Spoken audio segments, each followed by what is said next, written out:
Hello? What is going on?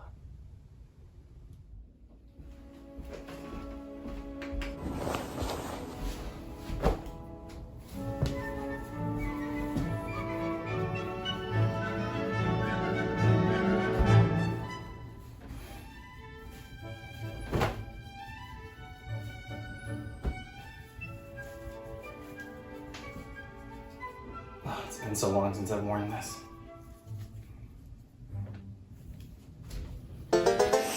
Whoa! What is going on in my house?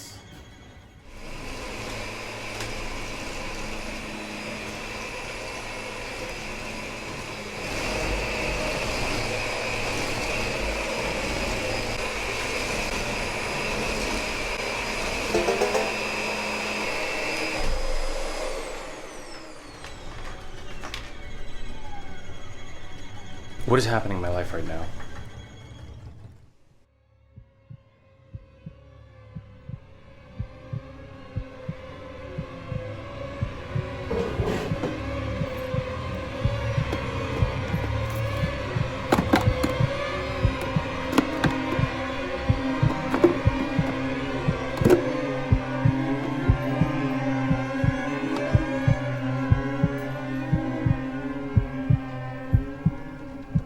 It's Banjo! Banjo!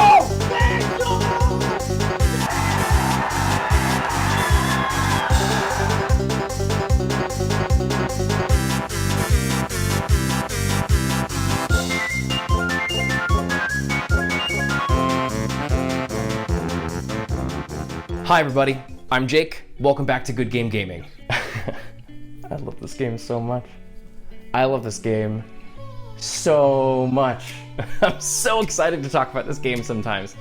Banjo-Kazooie for the Nintendo 64.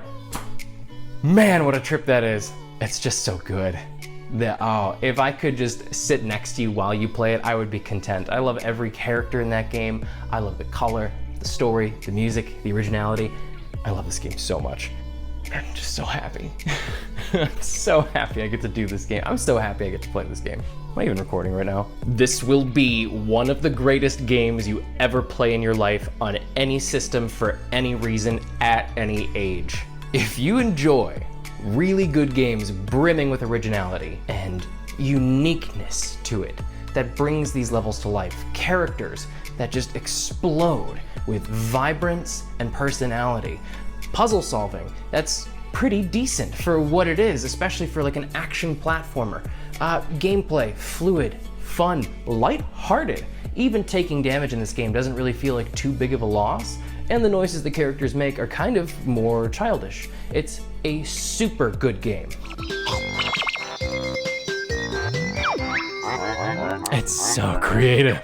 Gosh, look at this game. You know what? I know where I have to go. And 22 years later, and I still see this game, and I'm like, how creative are they? It's impressive. Oh, well, getting hurt there. Let's get some notes.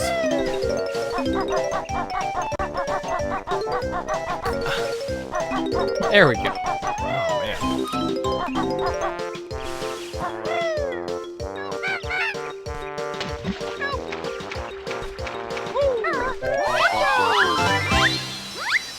This game combines Collectathon with Super Mario with Rareware. And if you crunch all of that together, you kind of get Banjo-Kazooie.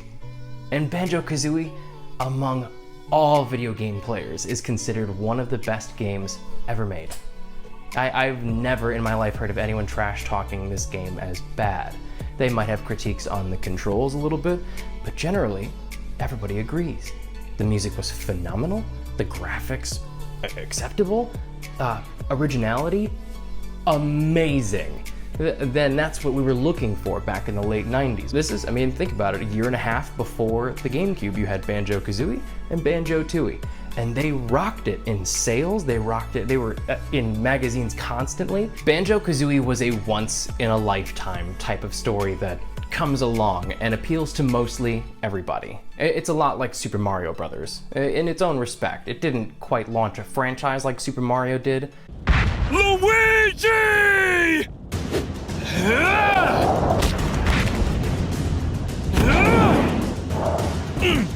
Mario! I guess this is farewell, brother. I'll leave the rest to you. Everyone who's ever played this game seems to have a positive take on it. Most people from the 90s who had a Nintendo 64 remember this game, and consistently, it's a positive vibe across the board. That's pretty hard to do with any video game, honestly, on any system forever.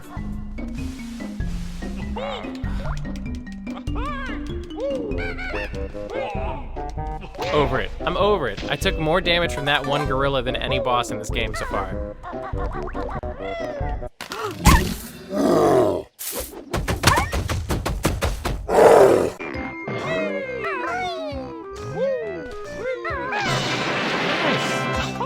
Nice. You want to assume that the reward you get is a puzzle piece, but it doesn't always happen that way.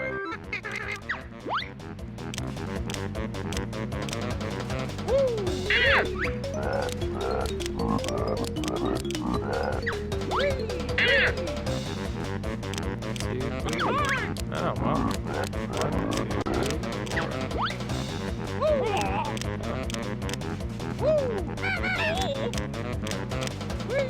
Ah, got it. There we go. Feeling it now, Mr. Krabs? Are you feeling it? In a lot of ways, this game is just a collectathon. You add in a little bit of platforming, a little bit of enemy combat, a little bit of puzzle solving, and some minor game mechanic quirks that are really fun, kind of unique to each level or each scenario you run into. Just like Koopa the Quick, Super Mario 64, where you talk to someone and then suddenly like the game vibe would change in a very specific way. Banjo-Kazooie pulls that off with a lot of different things, like transforming into a walrus. One of my favorite characters is Mumbo Jumbo. The first level is named Mumbo's Mountain. He's the character that's named for. I can't quite tell if what he is racist, but I do feel like it's racist, and I can't quite put my finger on it there. So I guess, what's Banjo-Kazooie? Banjo and Kazooie are the two main characters. You're a bear and a bird. A lot of the time, even in the video game community, if you say bear and bird, you're talking like that Mumbo character, and it's like shorthand for Banjo-Kazooie. People have always, I wanted to do this game because he just came out like this year, was it earlier this year, late last year, for the new Super Smash Bros. Game, and I would spend so much time watching people who are my age react to the announcement that Banjo-Kazooie was going to be in Super Smash Bros. And I feel the exact same way. I screamed, I cried, I shook, I rewound the YouTube video, which we're not gonna be able to rewind things for very long. I guess we're not rewinding anything. Rewinding is like a physical. Anyways, Banjo-Kazooie is wonderful top to bottom. It's just such an imaginative level. Come on. Move. Move.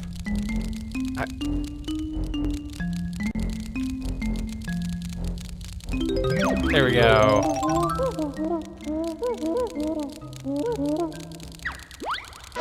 I think I've got enough. All right. Yeah. All right. It's just such a cute game. All right.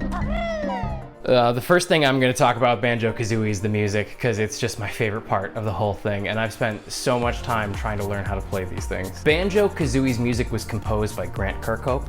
He is one of the best composers I've ever heard in my entire life.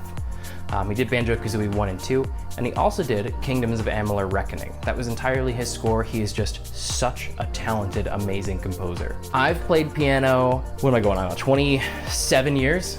And I love playing Banjo-Kazooie's music on that with a burning passion. And I love to do it with like the weirdest sounds I can find. But banjo's all, like you literally pick a banjo or a kazooie and you can put it through Logic and it is such a fun sound.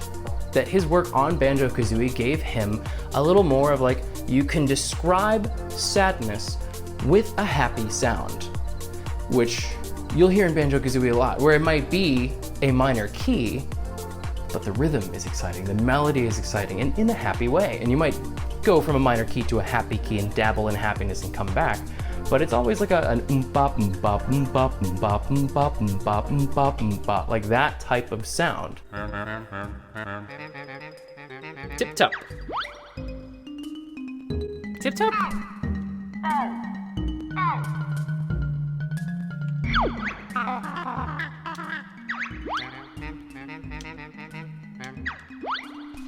Okay. Tip top. That's a character in Diddy Kong Racing, isn't it?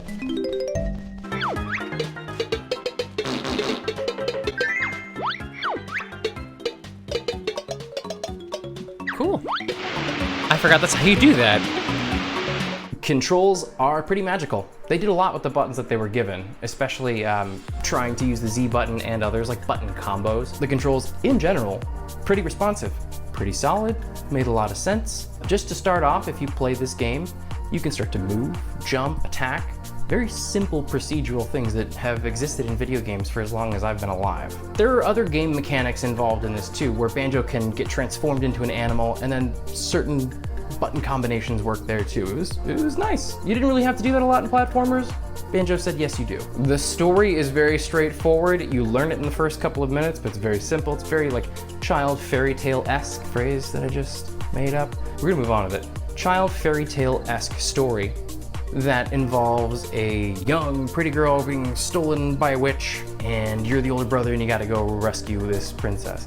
Like, when you say the story out loud, you realize that it's meant to be like a story being told to a child. The characters you meet along the way are awesome, and they're rude, and they're funny, and they're dirty, and disgusting, and cocky, every spectrum. Whenever you think of a college girl who goes like, tell beta bye, but you know, after class, you're like, hey, do you want to go grab a coffee? And she's like, I'm kind of an IFNJP, you're kind of an ENFTQ.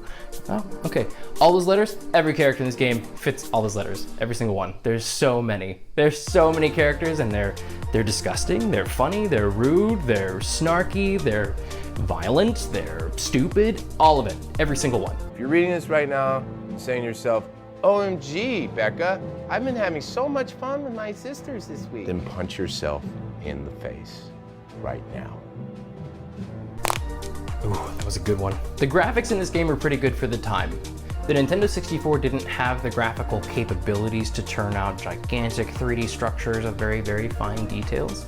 It was oftentimes the case that producers like Nintendo or Sony, well, they would just have to get close. You would have these polygonal shapes, and you'd have to combine them in such a way. You don't realize you might be using hexagons on Mario's nose. You might be using squares for a backpack on a character's, whatever. You had to at least be able to describe what those characters were, and if you could do that, that was enough to meet the minimum requirements of a good-looking game. There were good-looking games on the Nintendo 64, but oftentimes the passable level of a good-looking game looks super dated to us now, but if you could glance at a Nintendo 64 game and you can go, oh, that's a bear. Good job. Like, that was the bare minimum needed to have a functioning game idea.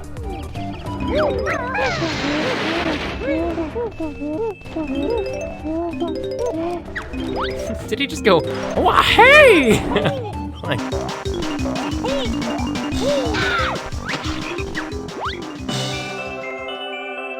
that's cool. The pace of the game is so nice. You come upon like new parts and they're like, just beat these guys, and you don't realize what the reward's gonna be. So it just keeps your attention the whole time. No, get the note. Do not leave the notes behind. We're not going back through. Banjo-Kazooie also got a re-release on the Rare Rewind disc that went on the Xbox 360. It's pretty cool. Banjo-Kazooie, and I think it was Banjo-Tooie, and they finally did that stop and swap thing, whatever. It is a collectathon. It's a fun collectathon. It's like a collectathon mixed with Mario 64. A lot of people have criticisms about collectathons, like they are a bad style of gameplay, but not really. We never go back and look at it as that because there wasn't really a definition for it back in the day. But as long as there have been video games, collectathons have been a thing. And collectathons really aren't bad. I mean, even if you think of modern phone games and you play something like Word Cookie, that's just a collectathon. You have to collect the words. They've been working on this forever. And Banjo-Kazooie did a really good job of it. Banjo-Kazooie was so much fun, where you could explore these giant levels. You could meet these wild characters. You could go on these crazy adventures and play through a very simple story, but effective. Ooh, piece of candy. Ooh, piece of candy. Ooh, piece of candy. Ooh, piece of candy. Ooh, piece of candy. Ooh, piece of candy. The characters are so unique. After you get done playing this game, if you played it with someone or they were playing it at the same time as you, you could just refer to characters by name and almost know the entire roster. Not because they're particularly mentioned very often, but because the people that made these characters made them so unique and funny and crazy in a specific way. It's like a good character of a book. You don't know Gandalf, but you know Gandalf.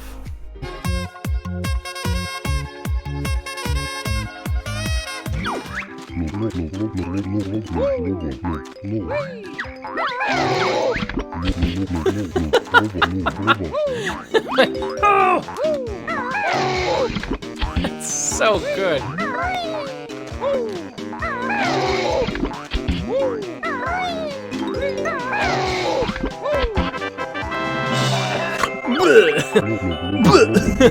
You just take it. I know this isn't particularly fair to say, but I also think that part of Banjo-Kazooie's success was the year it was released. That was the same year as Pokemon. Pokemon was a big deal back in the day. Pokemon, and then very, very close by, you had The Legend of Zelda: Ocarina of Time. Final Fantasy VII, I believe, came out pretty close around there too. So you had some really, really good titles, and the population generally gravitated towards having a home video game console. This was the moment, pretty much in American history, where every house decided to have a Nintendo, a PlayStation, whatever, a Sega Genesis.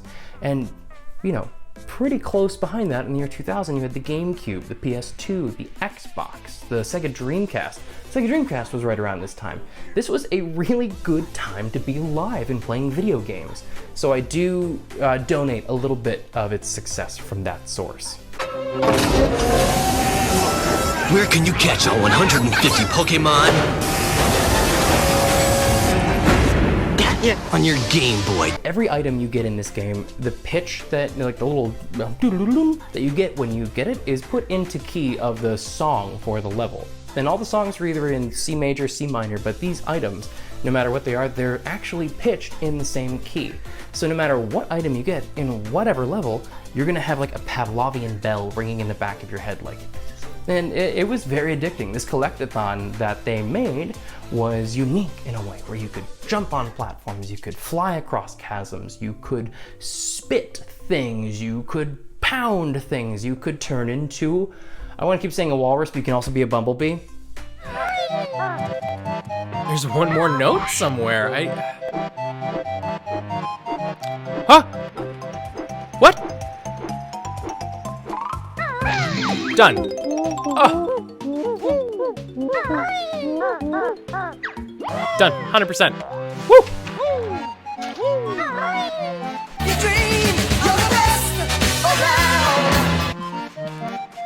Banjo-Kazooie is nearly a 10 out of 10.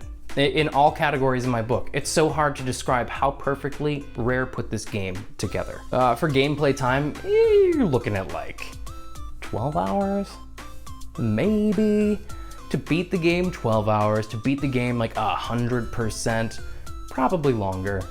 It can be very difficult. Mumbo's my favorite character. Mumbo doesn't do anything in this game except like transform you into animals. And it's very clear early on that Mumbo has the ability to pretty much solve all the problems in the game. I know we didn't think about this as kids, but you've got the bad witch lady and Gruntilda. Gruntilda's angry that Tootie is the most beautiful girl in Spiral Mountain. Mumbo has the ability to change how people look. But the whole problem with the bad guy is that she just wants to look different. She wants to be prettier, he can change whatever into whatever. You think that that problem would have solved itself super quickly, but it didn't. and instead they had to send a bear on a mission I can only think PETA would deem as an apocalyptic scenario. Banjo-Kazooie also led into a really good sequel called Banjo-Tooie, and pretty much all the things you love about Banjo-Kazooie translates into that second game. And it's just like being told as a kid, hey, remember that game you loved? Here's like 9 more levels. That was a huge draw for the time. There was no such thing as like a downloadable expansion pack. There wasn't. You could have sequels to games, but back then when you launched a game on a cartridge or on a CD, just that's it, no internet connection, it had to be done correctly the first time, which we don't see developers taking quite as seriously nowadays. I get it, the games are bigger, there's a lot more code, there's a lot more manpower that's needed to keep a game at a quality level. It can be done, and with the amount of money that flies around today, that should be easily doable. Microsoft, Sony, Nintendo, EA, Ubisoft, those companies, Capcom, Capcom is doing real great. We're gonna have to talk about Monster Hunter sometime. These companies should be able to perform very well. At least to their dollar amount, they should be able to make some awesome games consistently all the time. And they don't. But back then, you didn't get an update cartridge. You didn't get something you could install via the controller, like in the back of it, or what, you didn't get that. So quality assurance had to be much, much higher back then, which I think also led to Banjo-Kazooie's success.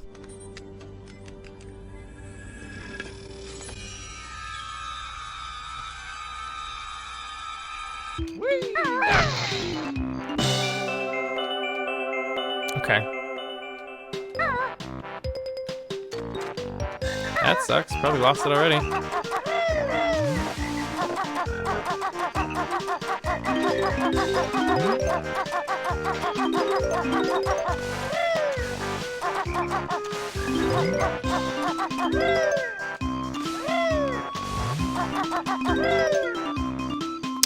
I suck. Ugh.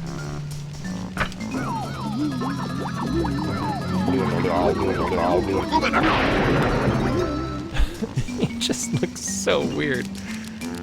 Alright. A couple other games at the time that were going pretty well, and I hope this stirs some feelings in your heart.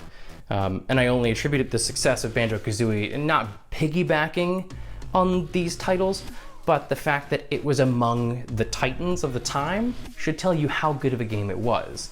You had things like Diablo 2, StarCraft, Warcraft, phenomenal games. On the PlayStation, you had competitive games. Even though it was a 32-bit system, they did have really good games. I mean, Crash Bandicoot, Spyro the Dragon, those games around that mid to late 90s period really impacted all of us. So much so that the home console became a name brand type of thing to have around the house at this time. When you would go over to a buddy's house, there was a list of like, I mean, you got like the PlayStation, got a Nintendo, got a Sega, what do you got, man? And I mean, you were like 8 years old, but you didn't quite do it like that. It would be a lot more obnoxious. Like, do you have a Nintendo? Love you, Mom.